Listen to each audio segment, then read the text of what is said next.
इस कहानी की लेखिका है सोनिया सैनी। आधी रात का समय था। मैं अपने कमरे में सोया हुआ था। अचानक मुझे किसी के फोन पर जोर जोर से बातें करने की आवाज सुनाई देने लगी। मैं उठकर ड्राइंग रूम में आया तो देखा मम्मी कान पर फोन लगाकर किसी से बातें कर रही थी। अरे शालू, मुझे तो ना बहुत चिंता होती है जिम्मी की। वो क्या करेगा कॉलेज के बाद, कैसे घर की जिम्मेदारी उठाएगा। घर में ऐसे ही पैसों को लेकर दिक्कत चल रही है। अगर ये कुछ कर नहीं पाया तो कैसे होगा। अरे सुमन, तू कब से इस चीज के बारे में सोच सोच कर पागल हो रही है। तूने किसी से बात की? किसी अच्छे ज्योतिषी से बात कर कि तेरे घर की कंडीशन कैसे सुधर सकती है, जिम्मी का करियर का क्या भविष्य है। अब मैं ज्योतिषी ढूंढती फिरूं, यही काम बच गया ना मेरा। अरे पागल, तुझे कहीं नहीं जाना। घर पर ही बैठ और ये ऐप एस्ट्रोटॉक डाउनलोड कर। मुझे खुद ये ऐप एक इंस्टाग्राम पर ऐड देखकर मिली। एस्ट्रोटॉक यानी कि ज्योतिषी, वो भी फोन पे? हाँ जी। अब दिक्कत और सवाल सबकी जिंदगी में होते हैं। किसी को शादी से रिलेटेड, किसी को रिलेशनशिप में, किसी के घर में पैसों की दिक्कत, किसी का कुछ काम नहीं हो रहा। किसी भी दिक्कत के लिए इधर काफी सारे ज्योतिषी हैं। बात कर लो और वो तुरंत तुम्हारे सवाल का जवाब देंगे या तुम्हें सॉल्यूशन बता देंगे। यार ये सही है।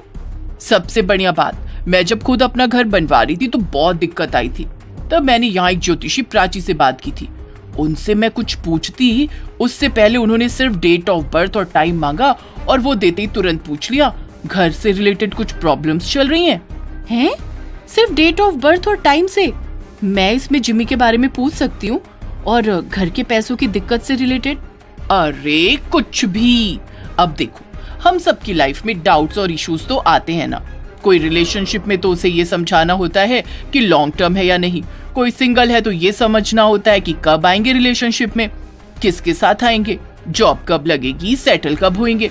अच्छा, मैं एक काम कर देती हूँ, अपने एस्ट्रोटॉक ऐप का डाउनलोड लिंक डिस्क्रिप्शन में डाल देती हूँ। वहां से डाउनलोड कर लो और सबसे बेस्ट बात, पहली चैट फ्री मिल जाएगी मेरे लिंक से। शालू देख, ऐसा वैसा कोई कदम मत उठाना। मैं आ रही हूँ। सुन रही है ना तू? मैं आ रही हूँ। मम्मी किससे बातें कर रही हो इतनी रात को? शालू आंटी का फोन आया है, वो बहुत रो रही हैं। कहीं कुछ कर ना ले, मुझे जाना होगा बेटा। मम्मी, शालू आंटी मर चुकी है, वो आपको फोन कैसे कर सकती हैं? होश में आइए। मैं सच कह रही हूँ बेटा, सच में उनका फोन आया था। मैंने गुस्से में फोन उनके हाथ से लेकर रिसीवर नीचे रख दिया। तभी एक बार फिर फोन की घंटी घनघना उठी। यूं आधी रात को अचानक फोन की घंटी की आवाज सुनकर मैं कांप उठा था। कांपते हाथों से मैंने फोन उठाकर हेलो बोला तो दूसरी तरफ से किसी औरत के सिसकने की आवाज सुनाई देने लगी। फोन मेरे हाथ से छूट गया और मैं पसीने पसीने होकर जमीन पर थप से बैठ गया। फोन का रिसीवर हवा में लटका हुआ था, फिर भी लगातार फोन के बजने की आवाज मुझे सुनाई दे रही थी। उस रात पहली बार मुझे समझ में आया कि रोए रोए में डर महसूस होना क्या होता है। शालू आई थी थोड़ी देर पहले, कह रही थी तू भी मेरे साथ चल। देख, तू उस दिन मुझे लेने नहीं आई, अकेला छोड़ दिया मुझे, लेकिन मैं तुझे अकेला नहीं छोड़ूंगी, अपने साथ ले जाऊंगी। मम्मी की बातें सुनकर मेरी आंखों के आगे अंधेरा छाने लगा था। साल 1898 की बात है। हम अपने बंगले नुमा घर में ठाट बाट से रह रहे थे। पापा का बिजनेस खूब फल रहा था। हमारे घर में किसी भी चीज की कोई कमी नहीं थी। मम्मी की एक सहेली थी शालू आंटी, जो हमारे सामने वाले घर में रहती थी। शालू आंटी अक्सर दोपहर के समय हमारे घर आती और मम्मी के साथ बैठकर घंटों बातें करती। मैं उस समय 12वीं में पढ़ता था। उनकी बातें समझने की ना मेरे पास समझ थी ना ही समय, लेकिन इतना जरूर समझ में आता था कि आंटी अक्सर मम्मी से बातें करते हुए रोने लग जाती थी। रात के समय उनके घर से अक्सर झगड़े की आवाज भी सुनाई देती थी। जब उनके घर से रोने पीटने और झगड़ने की आवाज आती तो मम्मी दौड़कर उनके घर पहुंच जाती और फिर कुछ देर बाद सब कुछ शांत होने के बाद ही लौट कर आती। धीरे धीरे समय बीत रहा था। एक रोज की बात है, दिसंबर की ठंडी रात थी। मेरी छोटी बहन गुड्डी को तेज बुखार था। बाहर हर तरफ कोहरा छाया हुआ था। अचानक रात के 11 बजे शालू आंटी के यहाँ से रोने पीटने की आवाजें सुनाई देने लगी। कुछ देर के शोरगुल के बाद हमारे घर के लैंडलाइन पर घंटी बजी तो मैंने फोन उठा लिया। जिमी बेटा, मम्मी से बात करा। मम्मी तो गुड्डी के पास है आंटी, उसे तेज बुखार है। फोन पर भी नहीं आ सकती? आंटी के इतना कहने पर मैंने इशारे से मम्मी को फोन पर आने के लिए कहा, तो मम्मी ने मुझे इशारे से फोन रखने के लिए कह दिया। मम्मी के कहे अनुसार मैंने फोन काट दिया। इन मियाँ बीबी का रोज का हो गया है, कोई कितने दिन तक बीच बचाव करेगा। अब मैं अपनी बेटी की तबीयत देखूं या इनकी राम कहानी सुनूं? सुबह सुन लूंगी। कौन सा वो कहीं भागी जा रही है। मम्मी को कोई अंदाजा नहीं था कि आज शालू आंटी ने उन्हें आखिरी बार फोन किया है। कुछ देर बाद उनके घर से जोर जोर से चीखने चिल्लाने की आवाज सुनाई देने लगी और फिर सब शांत हो गया। उस रात माँ उनके घर नहीं गई। सुबह 5 बजे तक पूरे मोहल्ले में कोहराम मच गया था। यह खबर सुनकर मम्मी को गहरा आघात लगा था। वो अक्सर रातों को उठकर बैठ जाती और दरवाजा खोलकर बाहर की तरफ भागने लगती। जब पापा पूछते कि कहां जा रही हो, तो कहती शालू मुझे बुला रही है, उसके यहाँ झगड़ा हो गया है, उसे कुछ हो जाएगा, मुझे जाने दो।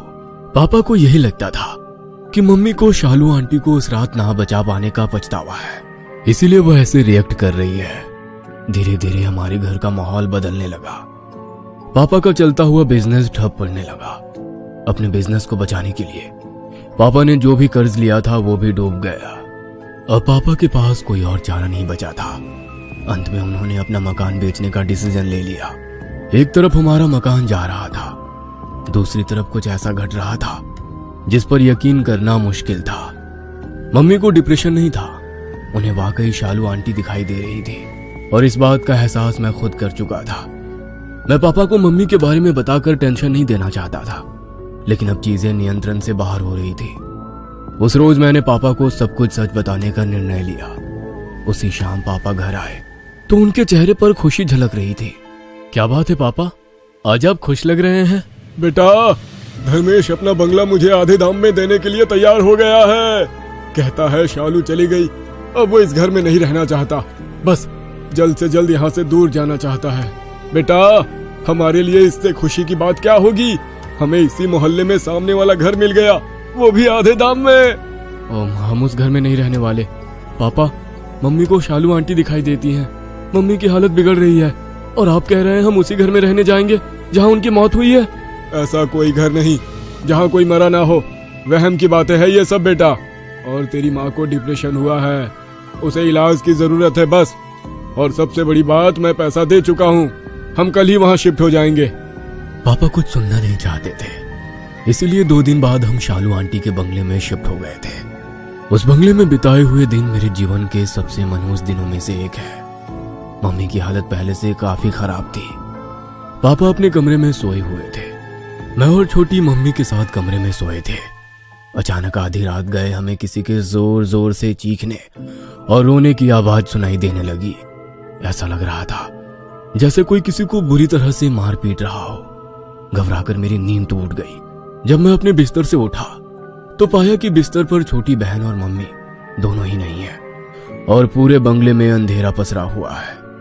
मैंने टॉर्च उठाया और मम्मी और गुड्डी को आवाज लगाते हुए कमरे से बाहर की ओर जाने लगा। बेडरूम से बाहर निकलकर मैं जैसे ही हॉल में आया, वो नजारा देखकर मेरा कलेजा मुंह को आ गया। गुड्डी के बाल बिखरे हुए थे और वो अजीब से डरावने भाव चेहरे पर लेकर घूर घूर कर मम्मी को देख रही थी। मम्मी कमरे के कोने में खड़ी हुई सिसक रही थी। अचानक गुड्डी अजीब ढंग से दीवार पर चलने लगी। मम्मा, ये क्या हो गया गुड्डी को? मम्मा, होश में आओ। गुड्डी नहीं है वो शालू है।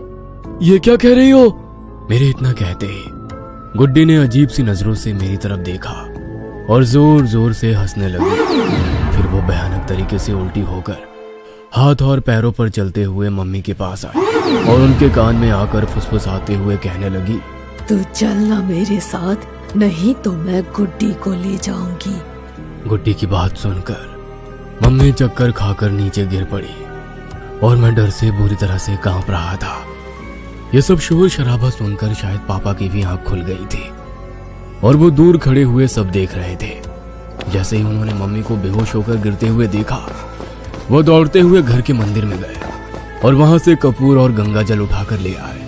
पापा किसी समय में बजरंगबली की बहुत बड़ी भक्ति किया करते थे, इसलिए उन्हें कुछ उपाय पता था।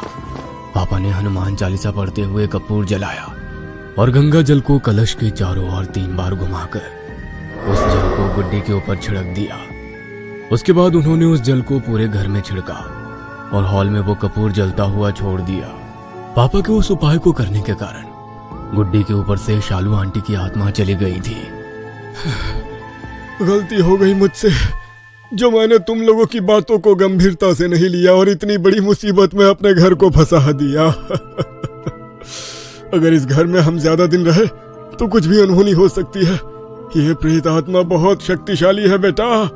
मैं अपने उपाय से कुछ देर के लिए तो उसे रोक सकता हूँ, लेकिन ये उपाय ज्यादा देर तक काम नहीं करेंगे। लेकिन पापा, वो बार बार मम्मी को अपने साथ ले जाने की बात कहती है। कहीं मम्मी को कुछ हो तो नहीं जाएगा ना? बेटा, मैं किसी ओझा से उपाय करवाता हूँ, कुछ नहीं होगा, तुम घबराओ मत। अगले दिन पापा एक ओझा के पास गए और ताबीज बनवाकर गुड्डी और मम्मी को पहना दिया।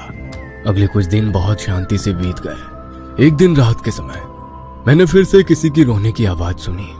मैं चौंक कर उठ बैठा और भागते हुए मम्मी के कमरे में पहुंच गया। उस समय पापा घर में नहीं थे। मम्मी अपने कमरे में आईने के सामने खड़ी होकर लाल रंग से कुछ लिख रही थी। मैं मम्मी के नजदीक पहुंचा तो देखा उनके हाथ की नस कटी हुई थी और वो अपने खून से शीशे पर लिख रही थी। काश तूने उस दिन मुझसे बात कर ली होती तो मैं जिंदा होती। मैंने आईने की ओर ध्यान से देखा। मम्मी के ठीक पीछे मुझे शालू आंटी का भयानक सफेद पड़ा हुआ चेहरा दिखाई पड़ा। मेरा दिमाग अब सुन्न हो गया था। कुछ समझ में नहीं आ रहा था उस पल में क्या करूं। मैं मम्मी मम्मी कहकर जोर जोर से रो रहा था। इससे पहले कि मैं मम्मी को बचाने के लिए कुछ कर पाता, मुझे गुड्डी के चिल्लाने की आवाज सुनाई दी। भैया, मुझे बचाओ भैया, भैया। मैं दौड़ते हुए गुड्डी के कमरे में गया। गुड्डी कमरे में लगी हुई बालकनी की रेलिंग के ऊपर खड़ी हुई थी और उसका एक पैर हवा में था। गुड्डी, तुम वहाँ क्या कर रही हो? नीचे आओ बाबू। नहीं गुड्डी बेटा, नीचे नहीं कूदना। मैं गुड्डी के सामने गिड़गिड़ा रहा था। भैया, मुझे बचा लो, मैं मरना नहीं चाहती भैया। गुड्डी को पकड़कर नीचे उतारने के लिए मैं उसके और नजदीक पहुंच गया। जैसे ही मैंने उसका हाथ पकड़ने की कोशिश की तो देखा वहां तो कोई था ही नहीं। गुड्डी, तू कहाँ गायब हो गई बेटा? गुड्डी। रात के सन्नाटे के अलावा बाहर और कुछ भी नजर नहीं आ रहा था। मैं वापस कमरे में आया तो देखा गुड्डी अपने बिस्तर पर आराम से सो रही थी। मैं भागते हुए वापस माँ के कमरे में पहुंचा, लेकिन तब तक देर हो चुकी थी। माँ जमीन पर मरी पड़ी थी और फर्श पर खून ही खून बिखरा हुआ था। लेकिन ये बात केवल मैं जानता था। उस रात माँ हमें छोड़कर चली गई। गुड्डी को गोद में लेकर मैं उसी समय वहां से निकलकर बाहर की ओर भागा। पापा हम सबको उस रात अकेले छोड़कर जाने के अपराध बोध से कभी बाहर नहीं आ पाए और गहरे डिप्रेशन में चले गए। उस काली रात ने हमारे पूरे परिवार को तबाह कर दिया। ये कहानी आपको अच्छी लगी हो तो हमें सब्सक्राइब करें, हमारा इंस्टाग्राम और फेसबुक पेज जरूर फॉलो करें। और हाँ दोस्तों, सब्सक्राइब करना भूलना मत।